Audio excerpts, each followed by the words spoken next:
Bonjour la famille et bienvenue une fois de plus sur Immigration Facile. Donc je salue tous les abonnés, tous ceux qui ne sont pas encore abonnés. C'est l'occasion actuellement de vous abonner à la chaîne, de cliquer sur les cloches de notification pour ne pas perdre les prochaines astuces que je vais donner sur le voyage au Canada et sur toutes les possibilités que vous pouvez user pour vous trouver sur le sol canadien. Donc aujourd'hui, nous sommes sur le site du gouvernement canadien. C'est vrai que ça fait longtemps que je n'ai pas fait de vidéo. J'étais un peu occupé par des déménagements de gauche à droite, mais actuellement, je suis stable et je vous promets de revenir avec du lourd comme je le fais déjà aujourd'hui. La plupart de ceux qui me suivent, la plupart de mes abonnés qui sont déjà au Canada ont bien vu cette publication l'année dernière et l'année surpassée. Et c'est cette publication qui leur a donné l'occasion de se rendre au Canada. Donc je recommence encore ça aujourd'hui parce que c'est un programme d'immigration au Canada Atlantique qui se fait presque toutes les années. Et curieusement, ces 5 dernières années, ça a toujours été fait parce que vous-même, vous le savez, le Canada est à la quête de la main-d'œuvre. OK? Donc, ça, ce n'est pas un secret pour personne. Et sans toutefois tarder, je vais commencer à vous dire comment le programme se passe et qui peut avoir accès au programme ou bien qui peut postuler pour ce programme. Donc, en gros, vous voyez bien, c'est le programme d'immigration au Canada Atlantique. D'accord, le Canada Atlantique, c'est juste 4 provinces, d'accord, que vous allez voir vous tous ici en bas, qui est le Nouveau-Brunswick, la Terre-Neuve et Labrador, la Nouvelle-Écosse ou l'île du Prince-Édouard. D'accord, donc ça, ce sont les 4 provinces du Canada qui mettent ce programme d'immigration en jeu pour permettre aux gens d'immigrer vers le Canada Atlantique. Donc, ce programme d'immigration est une voie d'accès à la résidence permanente pour les travailleurs étrangers et qualifiés et les diplômés étrangers. Donc, ça veut dire que si tu es déjà travailleur qualifié, si tu es diplômé étranger, d'accord, tu peux déjà postuler à ce nouveau programme d'immigration qui va te permettre d'avoir directement accès, c'est-à-dire d'entrer au Canada pour ta première fois déjà avec une résidence permanente. Ce qui fait que plus tard, avoir la nationalité canadienne pour toi ne sera pas très compliqué. Donc, ça concerne les 4 provinces de l'Atlantique, soit, d'accord, le Nouveau-Brunswick, la Terre-Neuve et Labrador, la Nouvelle-Écosse ou l'île du Prince-Édouard. Donc, voilà les 4 provinces.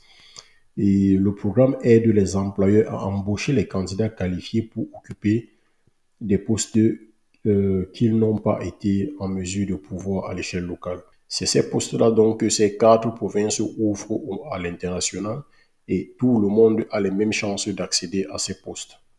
Voilà.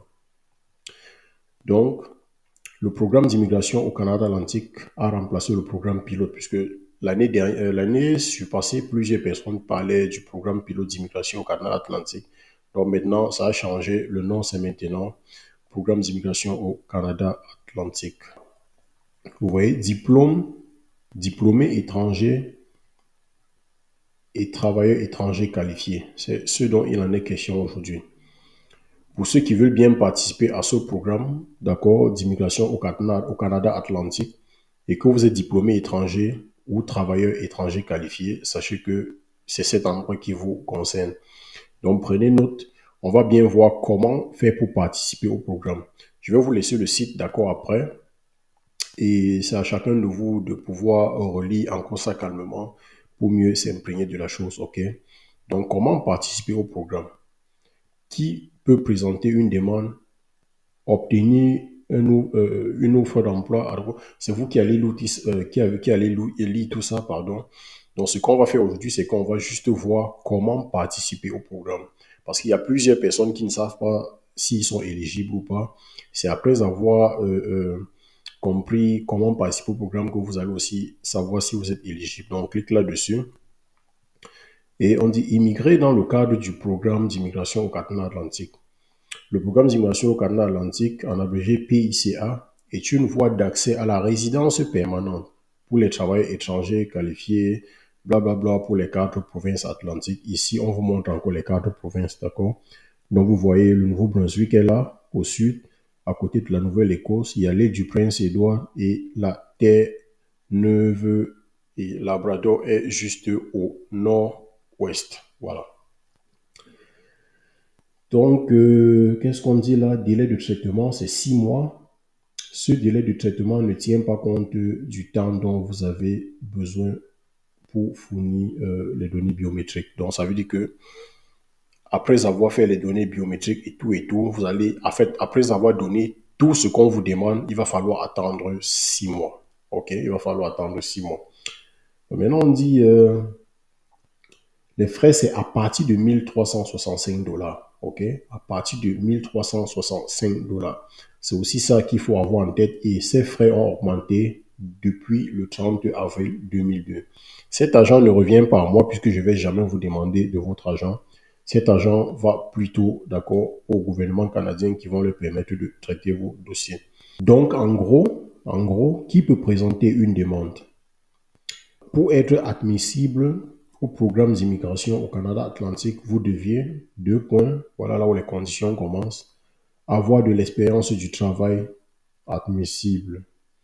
Si vous êtes diplômé d'un établissement présecondaire reconnu situé au Canada Atlantique, voilà. Donc, respecter ou dépasser les exigences relatives au diplôme, aux études, autant pour moi, respecter ou dépasser les exigences linguistiques. Faites vos tests de français. C'est aussi ce qu'on veut par là vous dit. Prouvez que vous avez suffisamment d'argent. Donc, d'abord, les 1300 et quelques dollars, vous devez déjà l'avoir pour votre dossier. Et si vous vivez et travaillez déjà au Canada, en vertu d'un permis de travail valide, vous n'avez pas besoin de fournir cette preuve. Donc, vous n'avez pas besoin de fournir les preuves que vous avez suffisamment d'argent pour vous en sortir. En ce qui concerne le travail, donc, vous devez avoir accumulé au moins 1560 heures de travail pendant les 5 dernières années, soit environ 30 heures par semaine. Donc, travailler 30 heures par semaine, d'accord, pendant les 5 dernières années, ça entre dans les conditions qu'il vous faut pour déjà pouvoir participer à ce programme. Et quand on dit comment, ce n'est pas que tu vas dire avec la bouche que oui, j'ai fait les 1560 heures, c'est de prouver avec un papier, prouver sur un papier noir sur blanc où est écrit que vous avez fait 5 ans, d'accord, de telle année à telle année et que vous avez travaillé tel nombre d'heures par semaine, ce qui au total vont vous donner tel nombre d'heures à la fin des 5 années. Les emplois à temps partiel et à temps plein sont pris en compte. Les heures de travail doivent être rémunérées. Donc, si tu as fait du bénévolat, les heures de bénévolat ou les stages non rémunérés sont exclus du calcul. Voilà. Donc, si vous avez fait du bénévolat, si vous avez travaillé quelque part où on ne vous a pas rémunéré, ça ne rentre pas dans les comptes. Donc, vous deviez avoir accumulé des heures au cours d'une période d'au moins 12 mois. En fait, toutes ces conditions, vous allez les lire. Et voilà. Dans la classification nationale des professions, d'accord, parce que au Canada, en fait, quand on parle des postes à pouvoir, on ne dit pas électricien, on ne dit pas médecin, on ne dit pas ceci. Ils ont des codes qui réfèrent à ces métiers-là. Donc, par exemple, on a le FEER0, d'accord. Quand c'est le FEER0, entre parenthèses, ça parle des postes de gestion comme directeur, directrice de restaurant, directrice des mines. Si on parle du FER1, on parle des postes professionnels pour lesquels le diplôme universitaire, est généralement requis comme médecin, dentiste, architecte, voilà. Donc, si vous voulez travailler quelque part où on va vous demander votre diplôme universitaire, ça veut dire que c'est dans la classification nationale de la profession FEER1, voilà. Donc, vous avez aussi FEER2, qui sont les emplois techniques et métiers spécialisés exigeant des études collégiales ou des formations d'apprentis d'au moins 2 ans. OK?